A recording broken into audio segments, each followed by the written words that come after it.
Hello everyone, this is Leah Whitehorse, and in this recording I'm going to be exploring the astrology of January 2026. So finally, here we are to this brand new year. If you haven't seen it already, I have posted a full exploration of 2026, giving you the heads up on all the major action for the year. So have a look on my channel. I will link it below as well. So coming into January, we have Chiron stationing, we have a conversation between Saturn and Uranus. Mars will be changing signs, but the huge, big, major thing that's going on this month is that Neptune is going to change signs, finishing up its 14-year journey through Pisces, finishing up its 165-year journey around the zodiac, moving into Aries, beginning again, starting this huge, great new cycle. So it really is another big month. So we begin on a smaller note with Mercury moving into Capricorn on the 1st of January. And this might be helpful because Mercury is actually out of bounds. So that's going to be for the first half of this month. It's going to be out of bounds until the 15th of January. It started this out of bounds journey on the 28th of December. So the period of Mercury out of bounds means that our thinking is being informed by very unique perspectives because Mercury has gone beyond the path of the sun. And so we tend to think in very innovative and different ways. But Capricorn, of course, is a much more conventional sign. It's a much more sensible sign. It's a sign that's associated with management and authority and structure. So we still get that out of bounds influence, the innovative side of it, but we've got some kind of framework here and we're applying this innovative thinking to the long term. So we have got an eye on the long term when Mercury goes into Capricorn. On the 2nd of January, Chiron will then station direct. So we're getting a turnaround in our Aries house. Chiron is still in Aries. It's been in retrograde motion for around 5 months. So we've been doing this deep healing work, this internal work that has been addressing where we didn't feel strong enough, where we didn't feel motivated. It's been dealing with the wounds that we didn't want to address because we didn't want to appear weak. Now that Chiron is stationing direct, it means that we can start the outer journey once again in our own Aries house. And it is time now to test all of this work that we've been doing. We've been learning a lot about who we are individually and collectively. We've been learning something of our identity with Chiron in Aries. But now we need to push forwards. Now we need to once again start going for our goals. And at some point after we've been injured or hurt in life, just as when we hurt a physical part of ourselves, at some point we have to start kind of moving normally again. You need to use your hand again after spraining your wrist. You need to use your legs again after you've broken your ankle. You need to get your body used to its natural movements again after it's been hurt. And the same goes for when we have emotional pain, emotional wounds. At some point, we have to kind of come out of our shell again and live in the world. And this is what happens when Chiron goes direct. It's like sort of pushing you out the door, saying, go on, you're strong enough now, it's fine. Get out of bed, get out of the house, go back on this grand adventure that we call life. On the 3rd of January, we have our first lunation of the year. This is going to be the full moon in Cancer. And as ever, I will be doing a reading for this lunation. I do a reading for every lunation, and there's also a weekly reading for my Substack members and my patrons. So if you want to take an even deeper dive into all the aspects that are going on and into the lunation charts, I always look at the asteroids as well, then do have a look at the links below. But generally speaking, when we come to the full moon in Cancer, what is highlighted is our emotional life, our domestic life, what's going on at home. And of course, the moon is the ruler of Cancer, so it is very well placed in this sign, but it does make us more emotionally sensitive. And there's quite a lot of drama, I want to say, that is going on around this lunation and will continue on for the next few days. Because what's happening is, you can see from the chart here that we have this huge gathering of planets and asteroids that are up there in Capricorn. So the run here is Juno, Mercury, Venus, the Sun, Mars, Astraea, and Vesta, all of them up there in Capricorn. But we are gradually coming to a triple conjunction between Venus, Mars, and the Sun. And you can see here by the 6th of January, we've got Venus and the Sun and Mars all on 16 Capricorn. The next day, they're all on 17 Capricorn. So they're traveling really close together. So all these new cycles are all happening at once, with Venus conjunct to the Sun, Mars conjunct to the Sun, Venus conjunct Mars.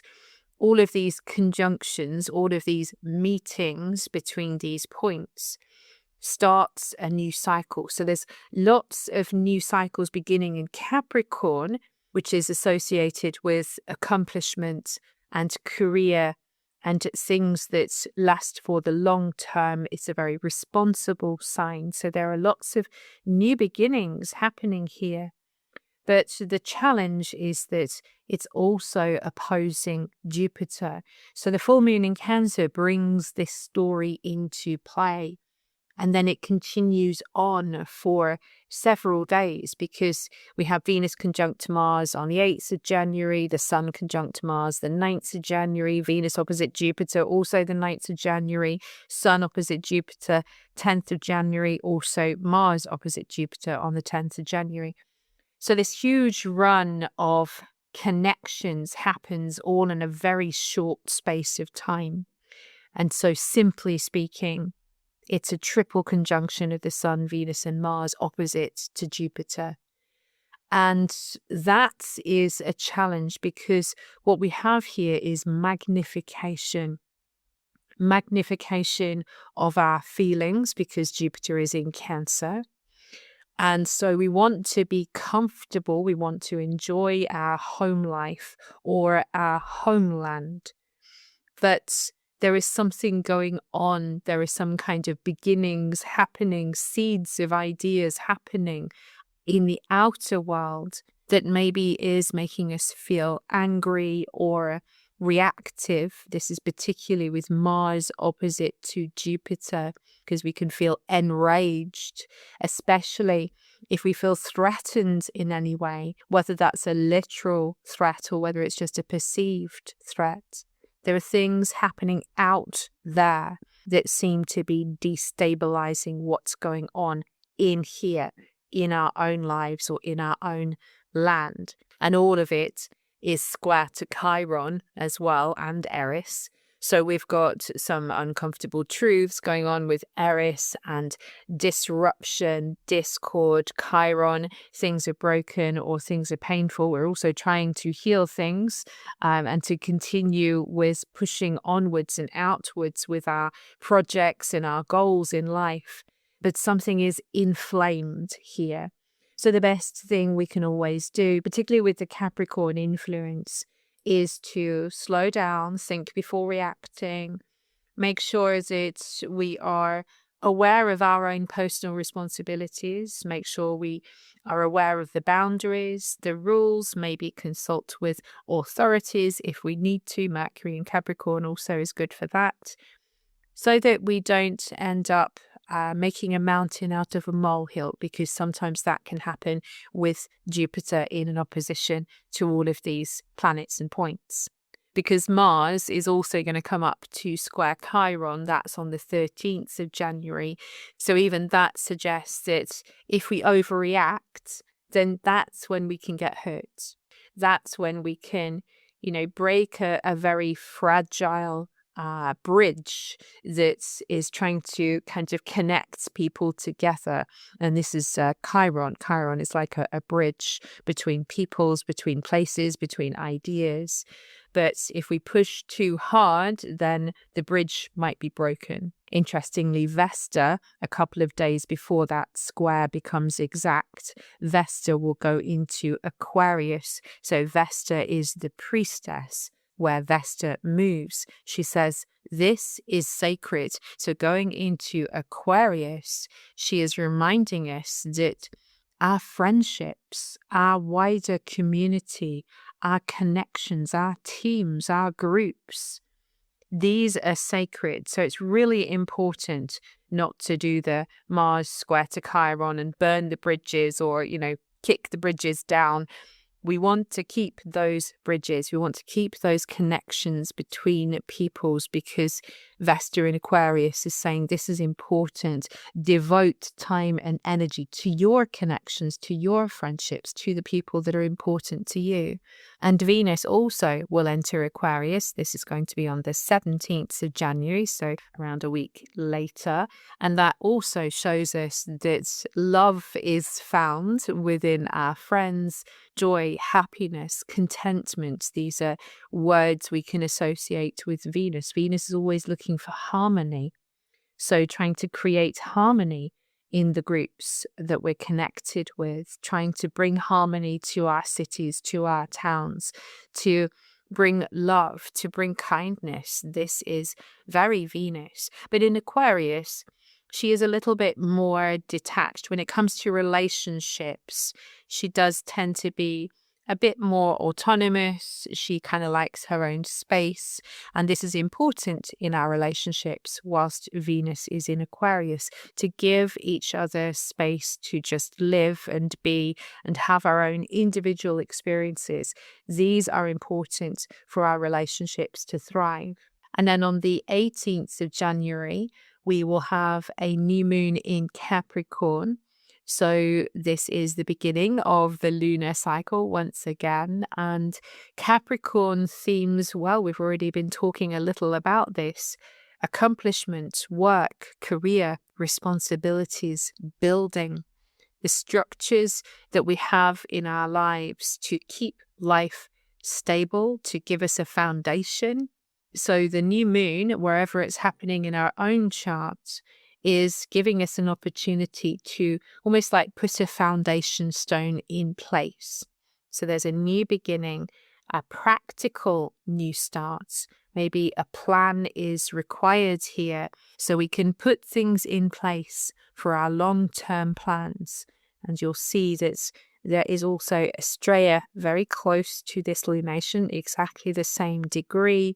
And that tells us that there is a strong spiritual influence running through this lunation that is helping to put everything straight. It's almost like something is helping us to get things in order and get prepared before Neptune goes into Aries. This lunation is also in a sextile to Neptune anaretic in Pisces. So another very interesting lunation for this first month of the year.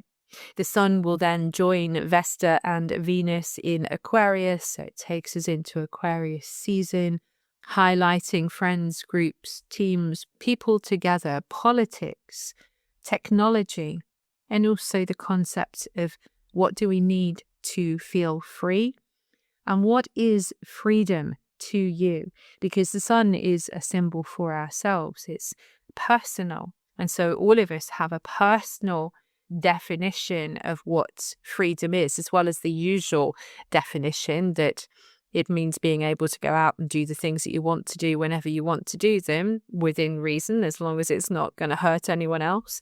That's freedom, to live your life on your own terms. But what is freedom to one person might feel like a trap to another person. So what is freedom for you? And this question is important because also on this date, Saturn and Uranus, both of them rulers of Aquarius. So Saturn is the old ruler, Uranus is the new ruler. They are going to form a sextile to one another. And this is the last sextile between the two in this series. So we had one sextile in April and one in August in 2025. And now this is the final culmination. And the story of Saturn sextile to Uranus is all about the foundations, Saturn, for change, Uranus. We need to move beyond our limitations, says Saturn sextile to Uranus. This is an opportunity to move beyond our limitations. Saturn speaks of our limitations. Saturn is also our conventions. We need to embrace some unconventional ideas, particularly with Uranus in Taurus, to shake up our financial systems, our banking systems, our investment systems, farming, agriculture, all our resources. We're developing a new relationship with these. We're finding new resources, literally, with Uranus in Taurus.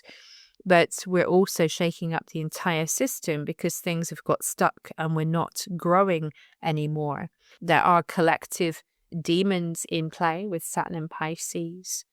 And maybe we have been feeling very restricted, and also just simply the lack of peace. Saturn in Pisces, I think particularly, we have really started to notice the uptick in war and the general feeling of lack of compassion.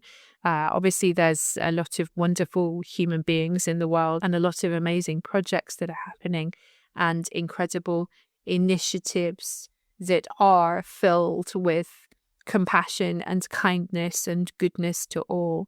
But I think Saturn in Pisces has made it very obvious, particularly with certain obvious characters on the world stage who have sneered at people being kind and seen it as a weakness. So the positive of Saturn in Pisces has been getting all this together.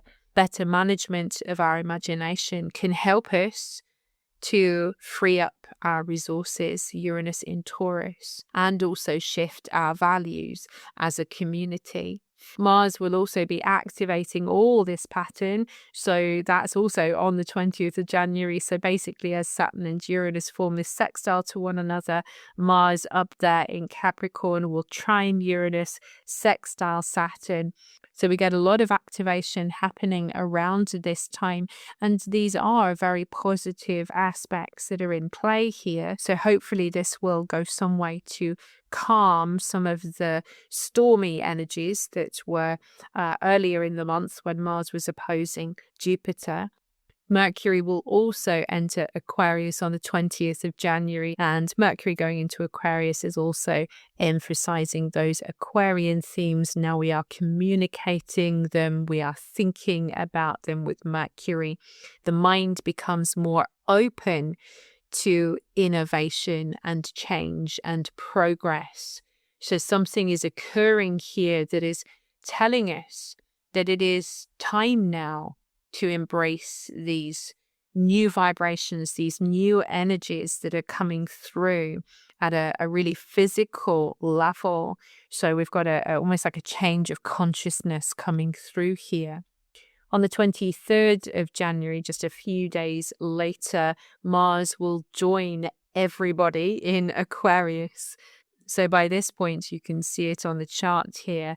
The sign of Aquarius is just rammed. We've got Mars, Astrea, Pluto, of course, the Sun, Mercury, Vesta, Venus, Pallas Athena. Pallas is just about to leave Aquarius. She's been in Aquarius for a very long time because she had a retrograde here.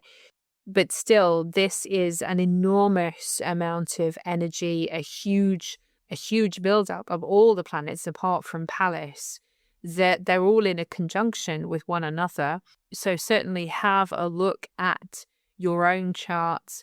Check where these planets are moving, because they're going to impress a lot of this free-spirited, innovative, intellectual energy. Mars in Aquarius is certainly a team leader of some kind. Occasionally it can aggravate and can sort of cause conflicts between peoples, but there's so much other activity here that's really focused on bringing people together for some kind of common cause.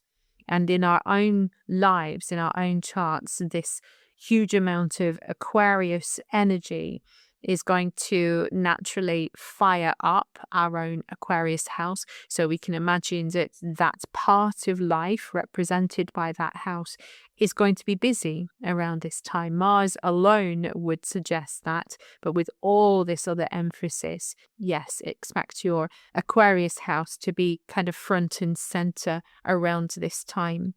Pallas will break from that pattern on the 25th of January, moving into Pisces. And Pallas is the sister of Mars, and so she is also a warrior, but she's a warrior who uses her intellect to resolve conflicts. She is a problem solver, and she also notices patterns in things. So wherever she moves, she says, this is the way to solve a problem. This is where the patterns are. This is what we need to look at. And so in Pisces, she's pointing us to the unconscious patterns that are at play. And she says, to solve a problem, to solve a conflict, we need to handle it softly, compassionately, kindly. These are Pisces words. And we've got to tap into what we're feeling. We've got to use our intuition and allow that to guide us. And then just as Pallas enters Pisces, Neptune is done with Pisces. Finally, after 14 years and after 165 years of traveling around the zodiac, Neptune moves into Aries and brings us all to a very important reset. So this is huge. I've talked about this already. We did have a little preview, of course, last year with Neptune moving into Aries. I've also spoken about it in the year ahead's overview. But just to cover the main themes again for anyone who wants a reminder, or for those who are new to my channel and haven't heard about this transit yet, because Neptune in Aries is going to bring a very important and a very different story to the one that we've had, because Aries is to do with the individual. It's connected to our identity. And where Neptune moves, there is a tendency to idealize. There is also the prompt to transcend. Neptune spiritualizes what it touches. And so for all of us, we are, instead of looking outward for meaning, for God, goddess, whatever your spiritual path is, instead of looking outwards, we need to start looking inwards. There's almost a little bit of a feeling of kind of saving ourselves, being our own savior, instead of looking for something out there. Neptune in Aries is likely to manifest as an elevation of Aries traits. So Neptune can speak of our collective wishes and ideals and the things culturally that move us. So, for example, like our films and cinema. And so Neptune in Aries might bring us a lot more stories about heroes and heroines. It might bring us a lot more stories about war. There could be the glorification of war, but also the glorification of the hero archetype. We might have more conversation about how we can be stronger as individuals. We did have a lot of, I would say, very necessary conversations about the things that we personally find hard, and this united us whilst Neptune was in Pisces. A lot of conversations about, what's going on emotionally for us, and sharing of our feelings. The last 14 years, social media, for example, has absolutely exploded. And so what was once a private moment where you're really upset by something has become a shared experience, because people post their most deepest kind of fears and sadness and upsets on social media. But I feel with Neptune going into Aries, we're going to have a different prompt here. It's like we want to show each other that we can be strong and that we can survive. And there is an incredible creative spark that comes from Neptune in Aries. Neptune is like the holy, the spiritual. So the first spark, the moment of creation. We are in this supercharged creative period of time. But what can be creative can also sometimes be destructive. And that's the challenge with Neptune and Aries, because of all this emphasis on strength and individuality and the hero. There can be a tendency towards the idealization of war and aggression. And we have seen this in the past with Neptune and Aries being associated with the American Civil War in the past, and also other wars as well. So it is a complex energy. And when Neptune moves into Aries, initially, we might all find in our own personal Aries house, or wherever this is happening in our chart, we might be kind of a bit not quite sure what's going on here, because Neptune can also bring a lot of confusion. Who am I? Neptune and Aries, who am I? But that's part of the process. For all of us, we've got something going on here about our collective identity. And so who am I in relation to my Aries house? Who am I in relation to this part of life? What do I believe? How do I find myself here? So it almost feels like we're all beginning a search for ourselves as Neptune moves into Aries. This is a very personal, spiritual journey. But yes, some confusion is likely.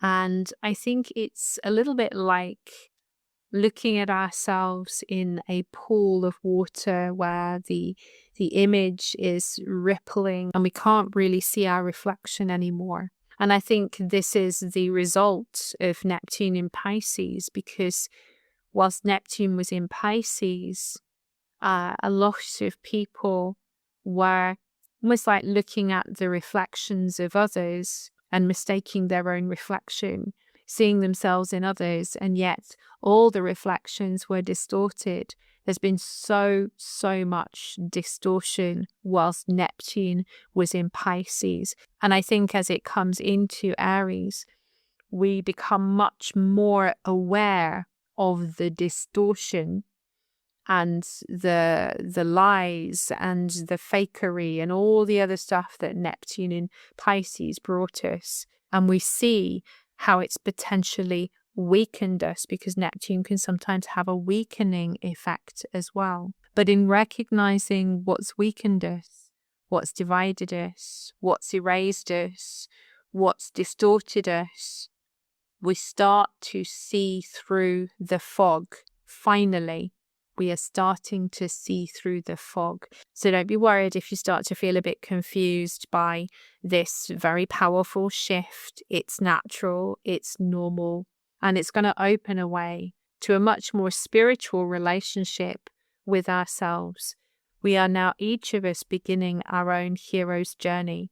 And Mars conjunct Pluto on the 27th of January tells us that we start off strong. Remember, Mars is now the dispositor of Neptune.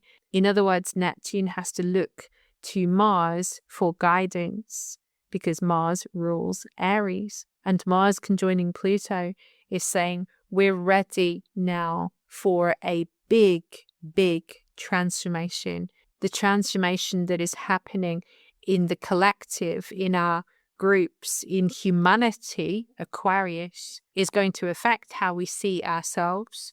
And in turn, the way we see ourselves, the relationship that we have with ourselves, is going to affect how society changes. Everything is connected. Neptune always teaches us about connection. The role of the individual within the collective is going to be a big story as time moves on. So this concludes my reading for January 2026. I hope you found it helpful. If you did, please do click a like and subscribe. It's one very easy way to support this channel. As I mentioned in the reading, if you would like to hear more from me, I do have a website, Patreon, Substack. I also post daily on social media as well. You can find all my links below. I will see you again soon, and in the meantime, I wish you many blessings on your path.